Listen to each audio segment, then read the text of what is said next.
ఈ శ్రీజ కత్తిచ్చి ఇంకొకరికి పవర్ ఇవ్వాలి కదా నామినేషన్ చేసేది, అది మాధురి గారికి ఇచ్చింది. మాధురి గారు మీరు నామినేట్ చేయండి, బంధాలన్నీ మనం నామినేట్ చేస్తారు, కౌంటర్ మళ్ళీ చెప్పేటప్పుడు కూడా బంధాలను నామినేట్ చేస్తారో బాండ్స్ అని నామినేట్ చేస్తారో చేంజ్ చూస్తానని చెప్పేసి.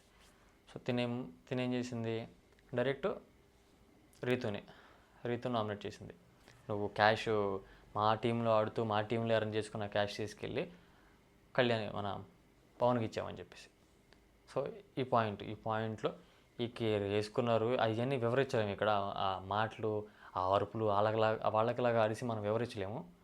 సో అది లైవ్ కాబట్టి వాళ్ళు పాపం వాళ్ళ పెయిన్ అలాంటిది కాబట్టి ఎదుటోళ్ళు అటాక్ చేస్తున్నప్పుడు మనం కూడా రీఅటాక్ చేయాలి కాబట్టి సో వాళ్ళు అరుచుకోవడం అనేది అది రెగ్యులర్గా జరిగే ఫార్మేటే.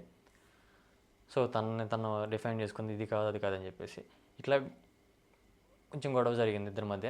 హౌస్లోనేమో సంజన గారు మాధురి గారి మధ్య జరిగింది గొడవ, ఇక్కడేమో రీతు గారి మధ్య మాధురి గారి మధ్య, అంటే ఈ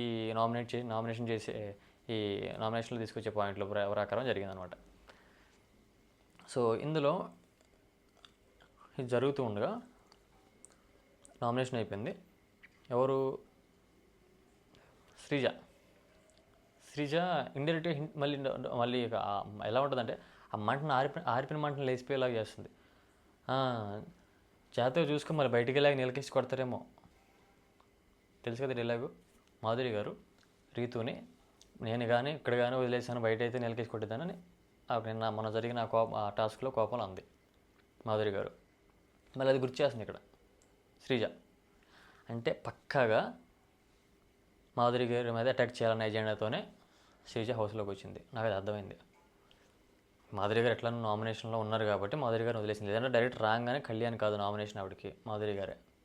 సో మాధురి గారు నామినేషన్ ఆల్రెడీ ఉన్నారు కాబట్టి పాప నేను చేసేది ఏం లేదు, కళ్యాణ్ గారిని వేసేద్దామని చెప్పేసి కళ్యాణ్ని వేసేసింది అనమాట. సో ఇది గైస్, ఇక్కడతో శ్రీజ ఎపిసోడ్ కంప్లీటెడ్.